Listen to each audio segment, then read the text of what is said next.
Hi everybody, I'm John Lappy, Professor of Political Science at Plymouth State University. That is Frankie, and we're here today to talk to you about parties. Not that kind of party.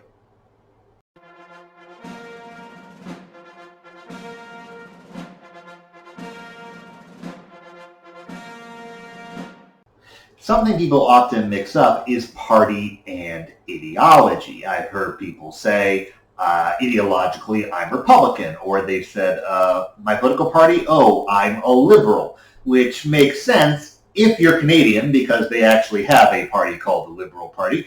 But in the U.S., that is not correct. Democrats and Republicans, those are parties.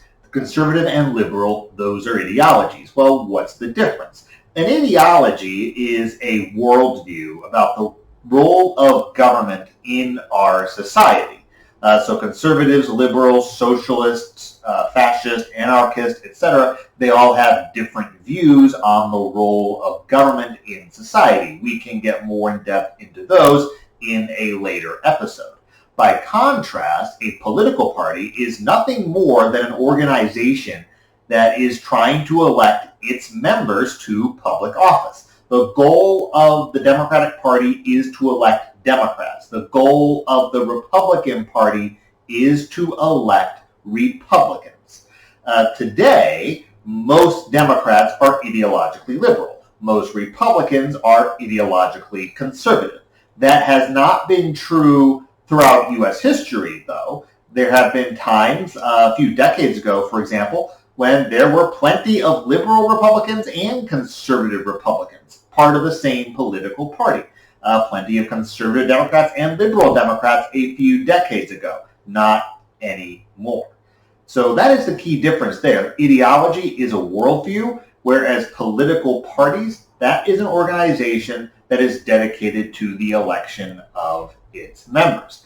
Now, how many political parties do we have in the United States? Well, the answer is actually quite a lot, but only two political parties that actually matter, the Democrats and the Republicans, the only two that matter. If you were to look at the United States Congress right now, that's 435 members of the House, 100 U.S. senators, and every single one of them is a Democrat or a Republican. Every president since 1856, a Democrat or a Republican. So we have a two-party system in this country, only two parties that have a serious chance of actually winning office. But here's an interesting fact for you. In the U.S., we have only two political parties in Congress, but if you were to look at a country like Latvia, which is a democracy, geographically and in terms of population, they're about the same size as the state of New Hampshire. And yet, in their version of Congress, there are actually 7 political parties. Well, why does a country that is so much bigger, like the United States, have so many fewer parties than a country like Latvia? It has to do with how our election system works. Fun fact, by the way, the Latvian Prime Minister Kerens, he was born in the U.S. state of Delaware, meaning that even though Joe Biden is the first U.S. president from Delaware, he's actually not the first national leader from Delaware. To understand why the United States has two political parties that actually matter, we need to examine how our election system actually works. There are some exceptions to what I'm going to tell you today, but in general, in the U.S., our elections are first past the post, winner take all. First past the post just means whoever has the most votes wins. That's it, the most votes. That doesn't necessarily mean a majority of the vote. For example, in New Hampshire, back in the 2016 governor's election, then candidate Sununu, as you can see, he did not win a majority of the vote. Less than half of New Hampshire voters actually voted for Sununu. But he had more votes than any other candidate. Therefore, he got to be governor. Now let's look at Mr. Van Ostern here. He came very close to winning the election. So what was his prize for second place? Nothing. Absolutely nothing. A blow to his ego from losing the election. That's what he got for his efforts. That's what winner take all means. No prize for second place. The first place candidate gets everything. The second place candidate gets the same thing as the third or the fourth place candidate. Nothing. So our elections are first past the post and winner take all. Why does that produce a two-party system? So let's imagine that we have candidates from these 6 political parties running in an election. Which party's candidate has won? Well, the red candidate has won.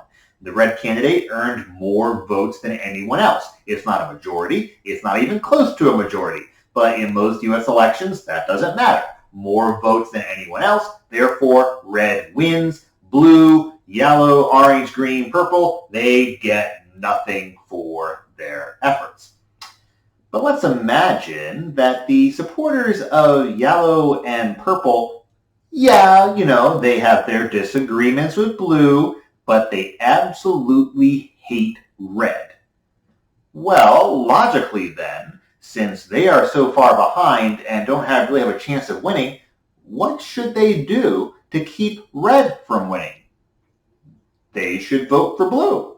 They should vote for blue because blue is in the best position to stop red. Well, if they do that, here's the results.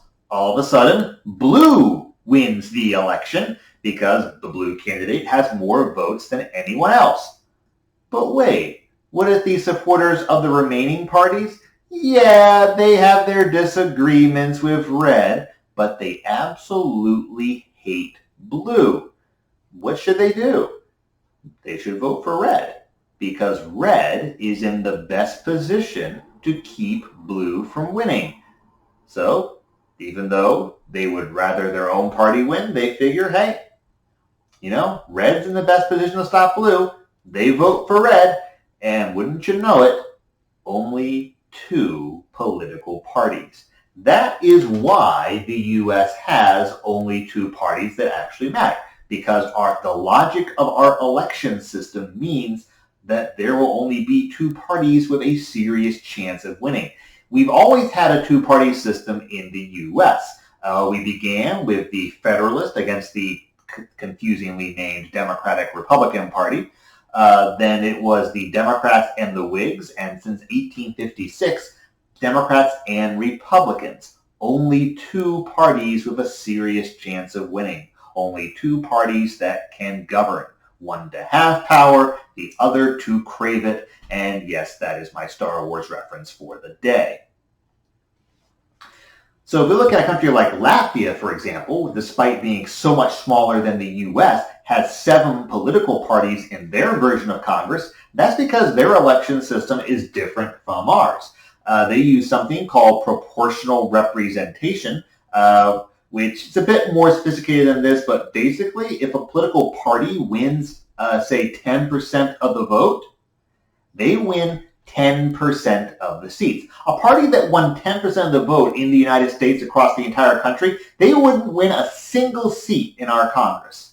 But in Latvia, you win 10% of the vote, you're guaranteed 10% of the seats. So there actually is a prize for second, third, fourth, and even fifth place. Hence, why Latvia has so many parties that matter, and we only have 2.